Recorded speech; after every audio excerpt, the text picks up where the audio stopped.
আসসালামু আলাইকুম প্রিয় শিক্ষার্থী, তোমরা যারা এসএসসি বেস 2027, 28, 29 এবং 30 সালে পরীক্ষার্থী রয়েছে, তোমাদের জন্য আমার গতি অধ্যায়ের ধারাবাহিক সিরিজটি ছিল।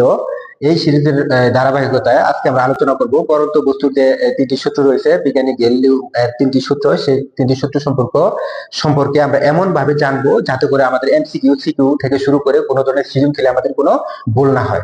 ধন্যবাদ। আজকে আমরা দেখবো যে গ্যালিলিও এর তিনটি যে সূত্র রয়েছে, সেই তিনটি সূত্রের মধ্যে তোমরা সকলেই জানো যে গ্যালিলিওর তিনটি সূত্র অনেক সময় পরীক্ষা ক নাম্বারের জন্য এসে থাকে, অর্থাৎ 1 নাম্বারের জন্য। এক্ষেত্রে এই গ্যালিলিও এর প্রথম যে সূত্রটি রয়েছে, আমরা যদি মনে করি যে একটি হালকা বস্তু এবং কলমটা একটি ভারী বস্তু, এই দুটি বস্তুকে যদি আমরা স্থির অবস্থান থেকে একই সাথে যদি ছেড়ে দিই, তাহলে কিন্তু এটি একই সাথে মাটিতে পড়বে। অর্থাৎ হালকা বস্তু হোক আর ভারী বস্তু হোক, সেটি একই সাথে মাটিতে পড়বে যদি কোনো ধরনের বাতাস বা কোনো ধরনের ঘর্ষণ বা কোনো ধরনের বাধা না থাকে। তাহলে এই জন্য গ্যালিলিও প্রথম সূত্রটি হচ্ছে স্থির অবস্থান থেকে বিনা বাধায় মুক্তভাবে পরন্ত বস্তু সকল পরন্ত বস্তু সমান সময়ে সমান পথ অতিক্রম করে। অর্থাৎ এটি এই যতটুকু সময়ে যা পড়বে অন্য একটি বস্তু ততটুকু সময় কিন্তু ঠিক তাই পড়বে, এই জন্য একই সাথে তারা মাটিতে পড়বে। এটি কিন্তু হচ্ছে প্রথম সূত্র। এটি পরীক্ষায় এসে থাকে যে গ্যালিলিওর প্রথম সূত্রটি লিখো, তবে এটি কম আসে, এই জন্য এটি 2 স্টার। এবং এই দ্বিতীয় যে সূত্রটি রয়েছে, দ্বিতীয় সূত্রটি কিন্তু পরীক্ষায় বহুবার এসেছে, খুব খুব গুরুত্বপূর্ণ এই সূত্রটি। দ্বিতীয় সূত্রটি হচ্ছে, ধরলাম এটি একটি স্থির অবস্থান, তাহলে এই স্থির অবস্থান থেকে একটি বস্তু কিন্তু আমি রেখে দিয়েছি স্থির অবস্থানে। স্থির অবস্থান থেকে এই বস্তুটি, এটি হচ্ছে ভূমি, স্থির অবস্থান থেকে বস্তুটি যদি মাটিতে যদি পড়া শুরু করে, তাহলে নির্দিষ্ট সময়ে প্রাপ্ত ব্যাগ সময়ের সমানুপাতিক। অর্থাৎ এটা যখন এখানে আসবে তখন তার ব্যাগ কিন্তু আসবে কিন্তু 0, যখন এখানে আসছে তখন ব্যাগ B1, যখন এখানে আসছে তখন ব্যাগ হচ্ছে B2, যখন এখানে আসছে ব্যাগ কিন্তু হচ্ছে B3, এখানে আসছে ব্যাগ হচ্ছে কত B4। অর্থাৎ যতই সে পড়বে ততই কিন্তু তার ব্যাগ বৃদ্ধি পাবে। কেন বৃদ্ধি পাবে? কারণ হচ্ছে অভিকর্ষ ত্বরণ কাজ করবে।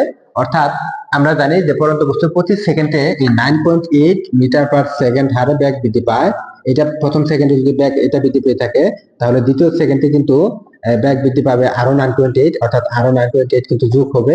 ঠিক একইভাবে এই তৃতীয় সেকেন্ডে কিন্তু ব্যাগ আরো 9.8 কিন্তু যোগ হবে। এইভাবে কিন্তু ব্যাগের মান বৃদ্ধি পেতে থাকে।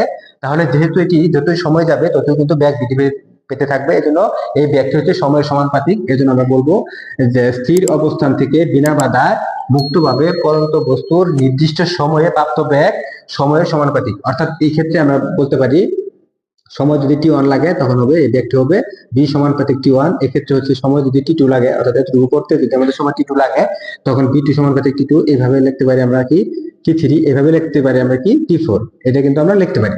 এখন এই সমীকরণ থেকে আমরা গ্যালিলিওর যে দ্বিতীয় সূত্রটি পেয়েছি, সেটি পেয়েছি আমরা B1/T1 সমান আমরা পেয়েছি B2/T2 সমান আমরা পেয়েছি B3/T3 সমান আমরা পেয়েছি ধ্রুবক, অর্থাৎ একটি ধ্রুবক সংখ্যা পেয়েছি। এটি কিন্তু হচ্ছে গ্যালিলিও এর দ্বিতীয় সূত্র।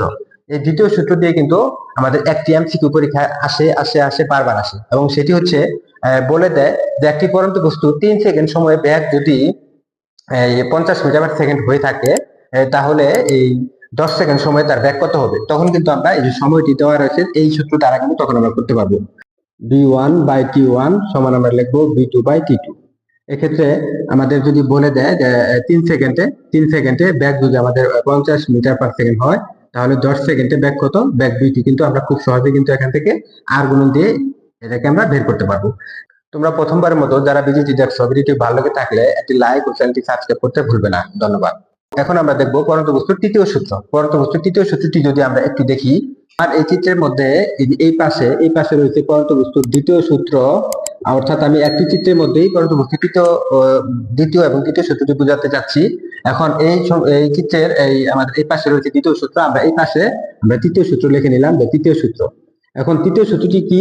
তৃতীয় সূত্রটি হচ্ছে স্থির অবস্থান থেকে বিনা বাধায় মুক্তভাবে পরন্ত বস্তুর নির্দিষ্ট সময়ে অতিক্রান্ত দূরত্ব তার সময়ের বর্গের সমানুপাতিক। অর্থাৎ মনে করলাম যে এই বস্তুটি যখন সে এখানে এসেছে তখন ব্যাগ ছিল B1, সময় ছিল T1। এক্ষেত্রে সে এই দূরত্ব অতিক্রম করছে, ধরে নিলাম আমরা H1। যখন সে এখানে এসেছে তখন সে দূরত্ব অতিক্রম করছে এখানের জন্য হচ্ছে H2। ঠিক যখন সে এখানে এসেছে তখন সে দূরত্ব অতিক্রম করছে এখানের জন্য হচ্ছে H3। এইভাবে যখন সে এখানে এসেছে তখন সে দূরত্ব অতিক্রম করছে, এখানে আমরা ধরে নিলাম H4। তাহলে এক্ষেত্রে সে এই H1 হচ্ছে এটা, H2 হচ্ছে এটা, H3 হচ্ছে এটা এবং H4 হচ্ছে কোনটা, এটা।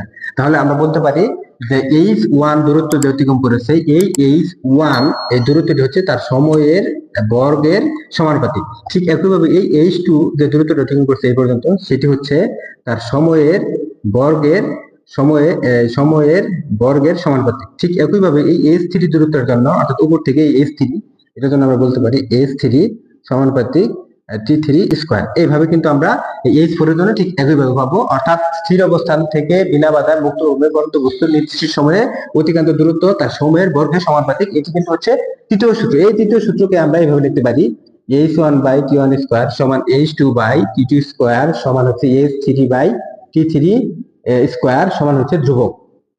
অর্থাৎ আমরা যে কোনো অঙ্ক করার জন্য এই প্রথম দুটি এই রাশি নিব, এই প্রথম দুটি রাশি নিয়ে কিন্তু আমরা খুব সহজে কিন্তু অঙ্কটি সমাধান করতে পারবো। এখন যদি বলে দেয় যে একটি পড়ন্ত বস্তু 3 সেকেন্ড সময়ে যদি 12 মিটার দূরত্ব অতিক্রম করে, তাহলে 5 সেকেন্ড সময় কত মিটার যাবে, তখন কিন্তু আমরা এইভাবে করতে পারবো, H1 বাই T1 স্কয়ার সমান হচ্ছে H2 বাই T2 স্কয়ার। এটাকে যদি বলে যে 3 সেকেন্ডে, অর্থাৎ 3 সেকেন্ডে তার 3 স্কয়ার 12 মিটার যদি থাকে, তাহলে 5 সেকেন্ডে কত যাবে, 5 সেকেন্ডে যাবে আমাদের H2 দূরত্ব। এই H2 সমান কিন্তু হোয়াট, এটাকে যদি আমরা আর গুণ দেই, তাহলে কিন্তু খুব সহজে কিন্তু আমরা H2 এর মানটি পেতে পারবো। তোমরা প্রথমবারের মতো যারা ভিডিওটি দেখছো, ভিডিওটি ভালো লেগে থাকলে চ্যানেলটি সাবস্ক্রাইব করে পাশে থাকবে। আমরা ধারাবাহিকভাবে এসএসসি ও এইচএসসি পদার্থবিজ্ঞানের বিভিন্ন অধ্যায়ের নিয়মিত সিরিজ আকারে ভিডিও আপলোড করে থাকি। ধন্যবাদ।